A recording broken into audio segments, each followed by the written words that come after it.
Bonjour, c'est Gaëlle de la boutique Jamais Zen qui se trouve 10 rue Pourtoul à Orange. Alors aujourd'hui, on va voir ensemble toutes les petites pierres qui peuvent nous apporter un peu plus de joie de vivre dans notre vie. Alors voici pour commencer la calcite orange, une petite pierre qui se forme comme ça par petites couches superposées et sous la forme brute, la voilà. Donc ça, c'est une pierre qui va permettre de rayonner la joie de vivre, la convivialité autour de la personne qui la porte. Elle est donc recommandée pour les personnes qui se sentent seules, qui se sentent tristes, voire dépressives également. C'est une pierre également qui apporte pas mal d'énergie, donc qui va stimuler l'activité physique et intellectuelle. Voilà maintenant la citrine que l'on voit sous sa forme polie et à présent sous sa forme brute. Donc la citrine qui travaille au niveau du plexus solaire, c'est une pierre qui va rayonner la joie et la bonne humeur, qui va apporter la chaleur, qui va réconforter, qui va réchauffer l'esprit, tonifier l'intelligence. On est également sur une très très belle pierre de réussite, d'abondance également, hein, donc de joie de vivre, qui va chasser tout ce qui est peur, angoisse, jusqu'à la dépression, hein, donc ça va loin dans les émotions.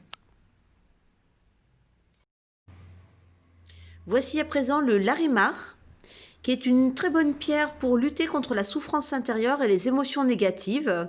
Et donc de ce fait, il va apaiser le mental, apporter le calme, l'équilibre, la paix et apporter la joie de vivre. À présent, nous voyons la manganocalcite, qui est une pierre très douce dans des tons un petit peu rose pâle, un rose encore plus clair que le quartz rose. Donc, je vais vous la montrer sous sa forme brute. Voilà. Alors, avec cette pierre, on travaille sur tous les chocs émotionnels, les traumatismes, les agressions. C'est une pierre pardon également, c'est une pierre pour les peines de cœur, donc qui va ramener de l'espoir et justement la joie de vivre que l'on peut perdre dans des moments comme ça émotionnels un petit peu compliqués. Voici à présent la pierre de soleil, qui est une petite pierre avec des parties orangées et des parties un petit peu plus claires. Il y en a une jolie aussi là, pour les parties orangées. Je vais vous la montrer également sous sa forme brute.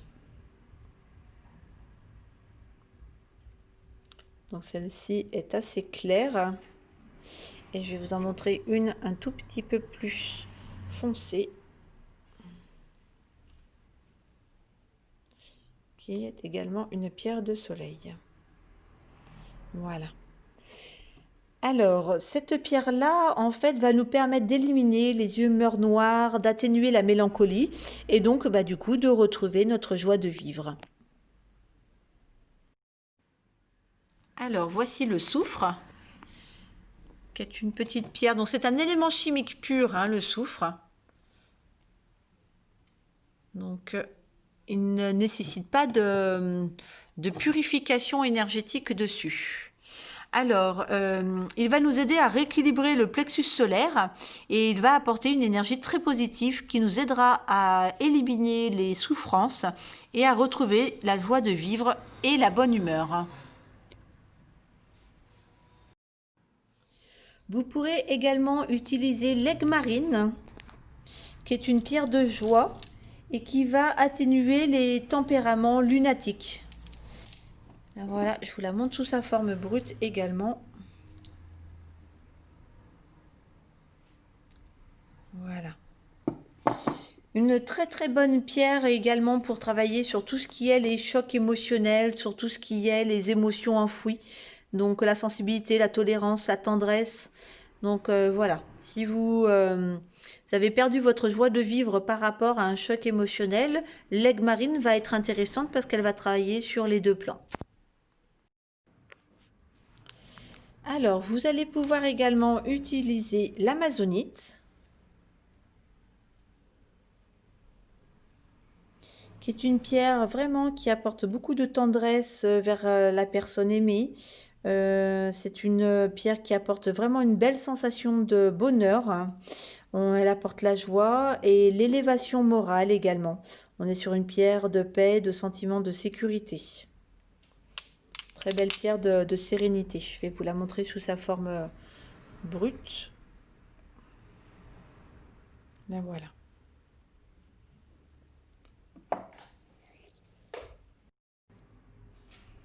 Vous pourrez également utiliser le jaspe orbiculaire, qui a pas mal de petites cristallisations comme ça, de petites inclusions à l'intérieur. Voilà. Ou encore des cristallisations un peu plus translucides. Alors c'est une pierre qui a une énergie douce qui va nous aider à affronter l'avenir de manière positive et donc du coup amener la joie, l'expansion, mais également la relaxation. Vous allez pouvoir également utiliser la septaria, donc qui est en fait alors je vous explique. La partie jaune c'est de la calcite jaune et la partie un peu plus marron comme ça c'est de la marne. Voilà, qui se forme pour faire la septaria. Sous sa forme brute, dans ce qu'on appelle la septaria sauvage, on a une petite cristallisation comme ça d'aragonite qui se forme dessus, sous forme de petits cristaux. On dirait un peu comme du velours. Voilà. Et donc ça, c'est la forme en fait brute de la septaria.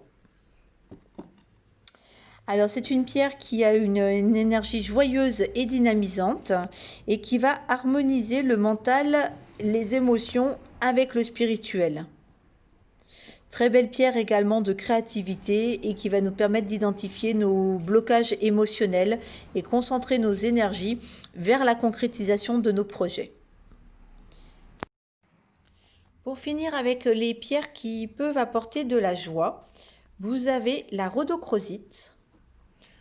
Donc cette petite pierre rose pâle.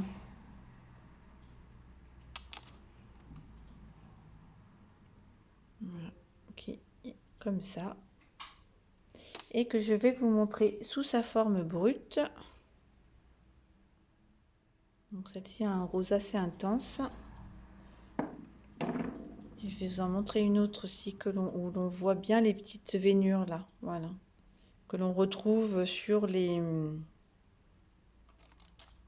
Par exemple celle-ci. Voilà. Donc on le retrouve ici.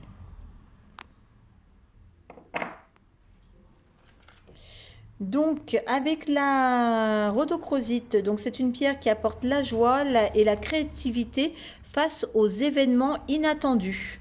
Elle permet de canaliser toute notre énergie afin de mieux résoudre les problèmes d'ordre relationnel.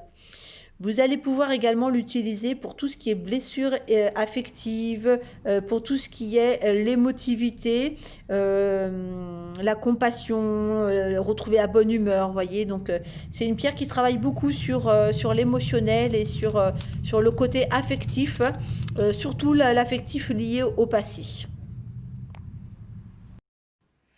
Alors, juste une petite précision concernant les points d'énergie sur lesquels on va pouvoir travailler et justement expérimenter la joie et la joie de vivre. Donc, pour tout ce qui était les pierres dites pierres jaunes comme la citrine, le soufre, la septaria, on va plutôt travailler sur le point de prédilection au niveau du plexus solaire. Vous savez, c'est le creux là où ça coince un petit peu quand on est contrarié. C'est également vraiment le point d'énergie pour la joie de vivre, hein. C'est vraiment un très bon point. D'ailleurs, quand il est fermé, on est plutôt en colère, on est plutôt dans l'irritabilité, donc à l'opposé, quoi. Ensuite, pour toutes les pierres qui étaient de couleur orange, comme la calcite orange ou la pierre de soleil, vous pouvez travailler au niveau du chakra sacré. Le chakra sacré, vous prenez vos deux doigts, c'est deux doigts juste en dessous du nombril, en fait, où vous retrouvez ce point d'énergie chakra sacré. Vous pouvez travailler aussi toutes vos pierres au niveau de la sphère du ventre, puisque le ventre est le deuxième cerveau du corps humain, donc les émotions forcément sont liées à ce niveau-là. Donc simplement poser la pierre sur votre ventre. On a vu aussi des pierres qui travaillaient plutôt sur l'énergie du chakra du cœur, ce qui était lié aussi un petit peu aux émotions un peu coincées ou quand il y avait un peu de tristesse. Donc c'était par exemple la rhodochrosite, la manganocalcite et l'amazonite. Donc le chakra du cœur, on est ici, au niveau chakra cœur. On a vu également deux pierres intéressantes mais qui travaillaient sur le chakra de la gorge, l'aigue-marine et le larimar. Donc le chakra de la gorge, c'est ici, là, dans notre creux. Et la dernière qu'on a vue, c'était le jaspe orbiculaire. Alors celle-ci, on va plutôt quand même la travailler au niveau du ventre parce qu'elle a quand même pas mal de couleurs différentes. Donc, ou alors si vous avez pris une jaspe orbiculaire avec une prédominance verte, bon bah vous allez la travailler sur le chakra cœur. Avec une prédominance jaune, vous pourrez la travailler sur le plexus. Mais quand même dans sa globalité, comme elle a plusieurs couleurs, on pose sur le ventre comme ça au moins, on est sûr qu'elle agit là où elle a besoin d'agir. Voilà, je vous souhaite une excellente journée et puis je vous dis à bientôt.